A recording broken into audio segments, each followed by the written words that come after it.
ओम नमो भगवतो वासुदेवाय नमः। इस साल पाप मोचनी एकादशी का व्रत 25 मार्च को किया जाएगा। यह व्रत चैत्र मास के कृष्ण पक्ष की एकादशी तिथि को किया जाता है। एकादशी के दिन भगवान विष्णु जी का और माँ दुर्गा जी का, लक्ष्मी जी का, गणेश जी का पूजा किया जाता है।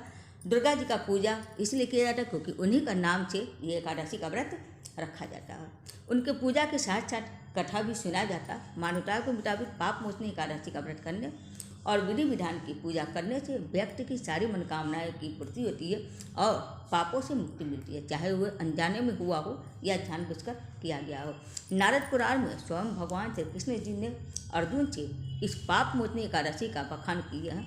हिंदू धर्म शास्त्रों में कहा गया है कि संसार में कोई भी ऐसा मनुष्य नहीं है कि जिसे जाने या अनजाने में पाप ना हुआ। पाप मोचनी एकादशी का व्रत कर लेने से पाप से मुक्ति मिल जाती है। भगवान विष्णु जी का पूजा करने से माँ लक्ष्मी जी का आशीर्वाद भी प्राप्त हो जाता है। और एकादशी के दिन तुलसी दल या मंजरी या फिर एक पत्ता जो भी हो जरूर चढ़ाना चाहिए। इससे आप सबका जीवन सुखमय और खुशहाल हो जाएगा और हर पाप से मुक्ति मिल जाएगी। उस दिन तुलसी जी का पत्ता तोड़ा नहीं जाता है और ना ही सींचा जाता, केवल तुलसी जी के पौधे की पूजा की जाती है। अब आप सब लोग जानेंगे कि चैत्र मास की कृष्ण पक्ष की एकादशी तिथि कब से शुरू हो रही है। चैत्र मास कृष्ण पक्ष की एकादशी तिथि का प्रारंभ 25 मार्च को सुबह 5:05 से और उसकी समाप्ति 26 मार्च को सुबह 3:45 पर हो रही है। तो उदया तिथि के हिसाब से 25 मार्च को रखा जाएगा व्रत और पारण समय 26 मार्च को दोपहर 1:58 से लेकर शाम 4:24 तक है। एकादशी का पारण हमेशा मुहूर्त पर करना चाहिए, उसका जरूर ध्यान देना चाहिए।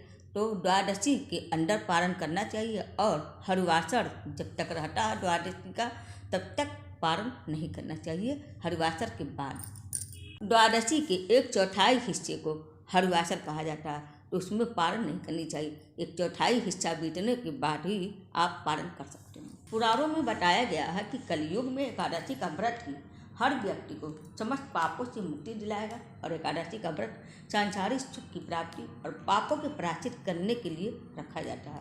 इसके व्रत से ब्रह्म हत्या करने वाले, स्वर्ग चुराने वाले, मद्यपान करने वाले, अगम्या गमन करने वाले आदि भयंकर पाप भी नष्ट हो जाते हैं और अंत में स्वर्ग की प्राप्ति होती है। एकादशी का व्रत करने के लिए 10वीं तिथि से ही नियम का पालन शुरू कर दिया जाता है और द्वादशी तक ये नियम चलता है। तो एकादशी का व्रत रखने के लिए आप लोग 10वीं तिथि के दिन एक वक्त भोजन करेंगे।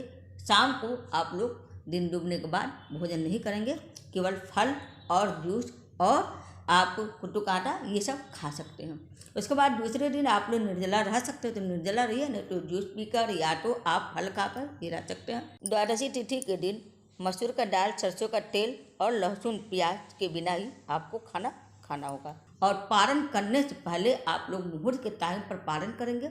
उसके पहले आप लोग दान जरूर निकाल कर रख दीजिएगा और ब्राह्मणों को देकर घर में सबसे आशीर्वाद लेकर उसके बाद आप पारण कर सकते हैं।